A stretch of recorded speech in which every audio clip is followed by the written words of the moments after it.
అసలు కట్టడమే నీ ఎజెండో చిలుగుండల గుడి కట్టడమే చిలుగు ఎజెండో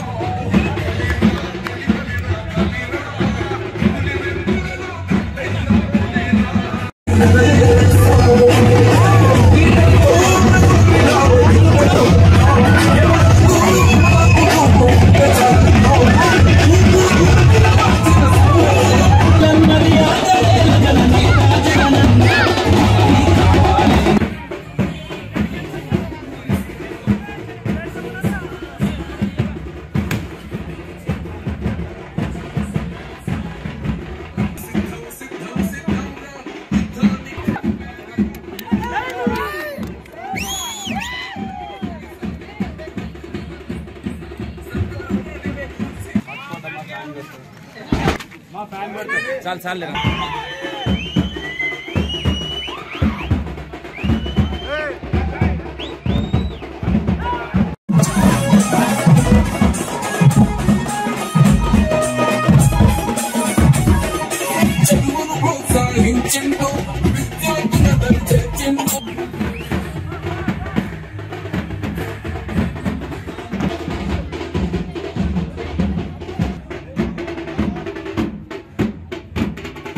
నాయుడు గారు గాని లేకపోతే నారా లోకేష్ గారు గాని లేకపోతే పవన్ కళ్యాణ్ గారు గాని లేకపోతే ఫరూక్ గారు గాని అందరూ కూడా ఆ రోజు హైదరాబాద్ లో ఉన్నటువంటి పరిస్థితి.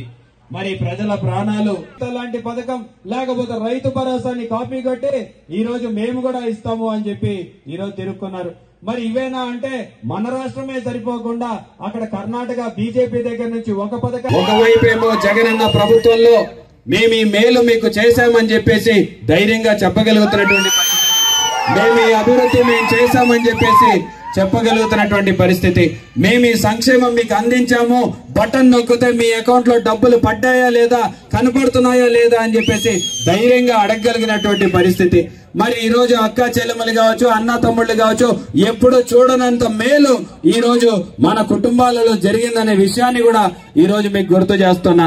మనమేమో గతంలో 2019లో మేము ఇచ్చిన హామీలని చూడండి, మేము ఇచ్చిన హామీలని నెరవేర్చినాము, మళ్ళీ రేపొద్దున ఈ హామీలన్నీ కూడా నెరవేరుస్తాము అని చెప్పేసి ఒక నమ్మకం, ఒక భరోసా ఈ రోజు వైఎస్ఆర్సీపీ నాయకులు కల్పించగలిగారు. జగనన్న పేరు చెప్తే, జగనన్న మాట ఇస్తే మాట తప్పడు, మడమ తిప్పడు అని చెప్పేసి ప్రజలందరూ కూడా గమనించిన విషయాన్ని ఈ రోజు గుర్తు చేస్తా ఉన్నా. మరి ఈ రోజు జగనన్న ఏమో వైకుంఠ స్వర్గం చూపించడంలా, జగనన్న ప్రజల్ని మభ్యపెట్టడంలా ఉన్న వాస్తవాల్ని ప్రజలకి తెలియజేసుకుంటూ ముందుకు వెళ్తూ ఉన్నాడు. మరి ఇదే పెద్ద మనుషులు చంద్రబాబు నాయుడు గారు గతంలో మన మేనిఫెస్టోని చూస్తే పప్పు బెల్లాల్లాగా పంచుతున్నాడు జగన్మోహన్ రెడ్డి, అప్పుల పాలు చేసినాడు ఆంధ్రప్రదేశ్ ని జగన్మోహన్ రెడ్డి, లేకపోతే ఆంధ్రప్రదేశ్ ని శ్రీలంక చేస్తున్నాడు జగన్మోహన్ రెడ్డి అని చెప్పేసి ఆ పెద్ద మనిషి ఆ రోజు మాట్లాడినాడు. 45 సంవత్సరాలకి 18,750 ఇస్తే అక్కా చెల్లెమ్మలకి ఏమైనా చేతులు కాళ్ళు పడిపోయినాయా? 45 సంవత్సరాలకి ఎవడైనా 18,000 ఇస్తాడా అని చెప్పిన ఈ పెద్ద మనిషి, లేకపోతే రైతన్నలకి రైతు భరోసా ప్రకటిస్తే రైతన్నలకి రైతు భరోసా లాంటి పథకాలు అవసరమా? తీగల మీద బట్టలు ఆరేసుకోవాల్సి వస్తుంది అని చెప్పేసిన ఈ పెద్ద మనిషి ఈ రోజు చెప్తాడు, జగనన్న అమ్మఒడి ఇస్తున్నాడా? అమ్మఒడి జగనన్న ఇస్తే నేను జగనన్న కంటే ఎక్కువ ఇస్తా, నన్ను నమ్మండి అంటున్నాడు. లేకపోతే జగనన్న రైతు భరోసా ఇస్తున్నాడా? రైతు భరోసా జగనన్న ఇస్తే నేను జగనన్న కంటే ఎక్కువ ఇస్తా, నన్ను నమ్మండి అంటున్నాడు. అక్క చెల్లెమ్మలకి 45 సంవత్సరాలకి డబ్బులు ఇస్తున్నాడా? నేను 45 సంవత్సరాలకే కాదు, పుట్టినప్పటి నుంచి కూడా డబ్బులు ఇస్తాను అని చెప్పేసి ఈ మధ్య తిరుక్కోవడం మొదలైంది. మరి గతంలో చంద్రబాబు నాయుడు గారి హయాంలో 1995 నుంచి 2004 వరకు ఒక్కసారి బాగా గుర్తు పెట్టుకోండి, పెద్దవాళ్ళందరూ కూడా ఇక్కడే ఉన్నారు. మన ఊరికి ఒక కొత్త పెన్షన్ రావాలంటే ఎవరో ఒకరు చనిపోతే గాని ఒక కొత్త పెన్షన్ మంజూరు కాదు అనేది అప్పట్లో ఉన్నటువంటి చంద్రబాబు నాయుడు గారి రూలు.